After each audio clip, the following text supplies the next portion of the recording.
Hey TV fans, welcome to Tori Talks TV. I'm Tori. And I'm Dr. S. In this video, we'll be discussing 9 Perfect Strangers.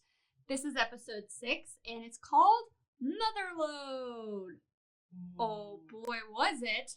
I feel like this was the episode I've been waiting for. Yes. Just a lot came out, literally. I will tell you the warning at the beginning about mental health challenges and suicide made me so fearful to watch. I actually paused and got a drink. When you said that, I got chills again. Made me so worried, but it's okay. We're okay. We're professionals. Right. Yes, exactly. So we always start with some kind of a flashback with Masha, and this one, she was looking at a slice of the cake from the birthday party. And then there's a flashback of a little girl eating the cake. Mm-hmm. And then she starts to shovel it in and then stops herself. Like as if she caught herself. Right. And we think it's her, right? We think it's herself. Yes. That's what it looks like. That's what I thought. Mm-hmm. More on that later.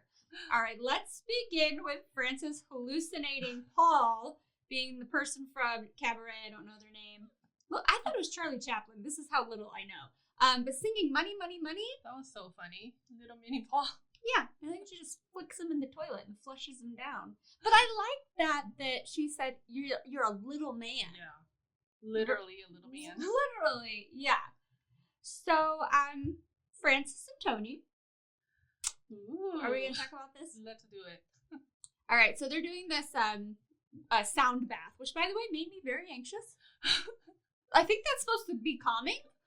But I was like, stop it, please be quiet. Anyway, so she leaves. That thing? The sound bath, that's what I think it's called. She did that. I was very mesmerized by it. Oh, I hated it.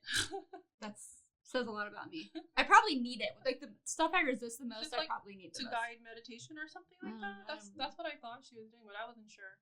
I don't know. Whatever. I don't know why I had these feelings, but they have this whole buddy system, so Frances and Tony naturally are buddies, so when she leaves, he follows her, and then it happens. Well, I like that she says out loud, oh my god, he's going in. That was so good. Like, she thinks out loud. She did. She's like, I said that out loud, and then he said, no, he was thinking about kissing her, and then the song of Rihanna, Love on the Brain is playing and the mood is set, and then they kind of have this nervous, vulnerable banter, and then they just go for it and they kiss. How do you feel about this? I was going to ask you, how do you feel about it? Because I was already wanting it to happen last week, but I know you were more all about the friendship, but how did you feel this week?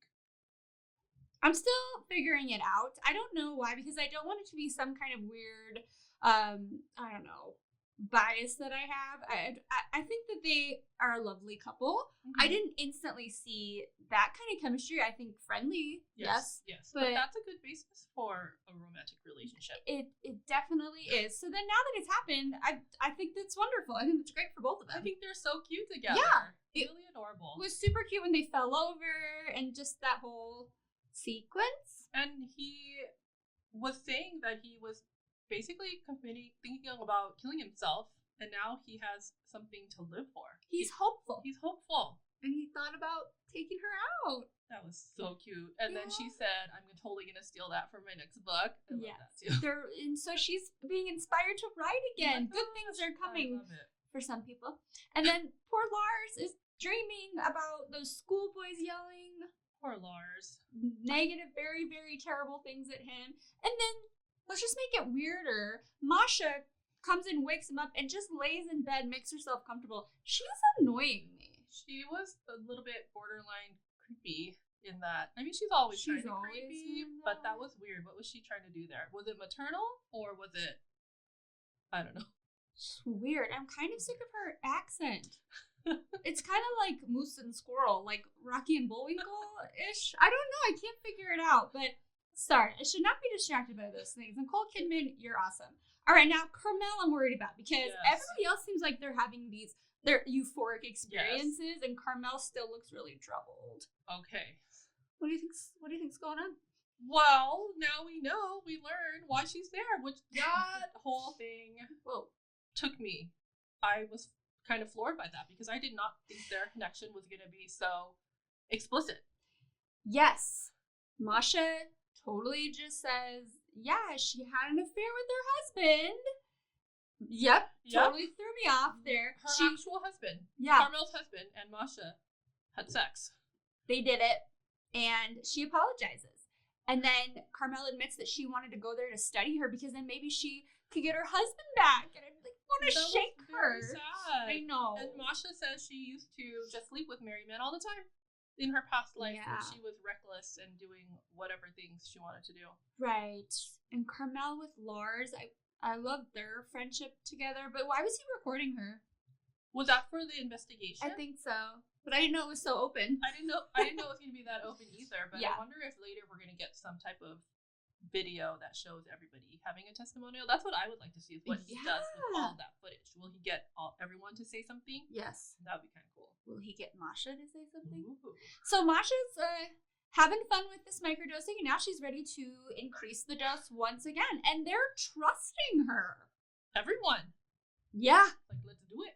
I feel like they're being manipulated a little bit, but they are under the influence, so that could happen. Mm-hmm. Oh my gosh, poor Jessica, her hallucination about her nose falling off. Well, they really feel manipulated because they thought they were just doing more ecstasy. Mm-hmm. So then that is kind of sad. Yeah. Messed up.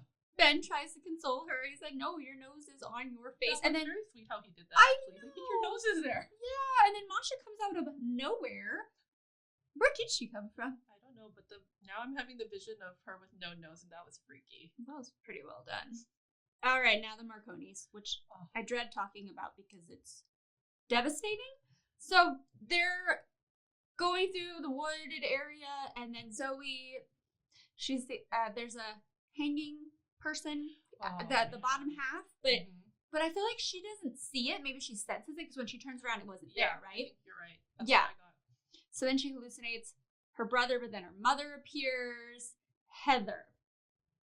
This is gut-wrenching. That's the only way I can describe it. This whole... Yeah. I mean, your mother, right? I just got chills all over. You didn't even have... Yeah. So when Zach says, I can only tell you what you already know, so then that answers for us what the heck is going on here, right? So they're all hallucinating, but what they see is what they're bringing back.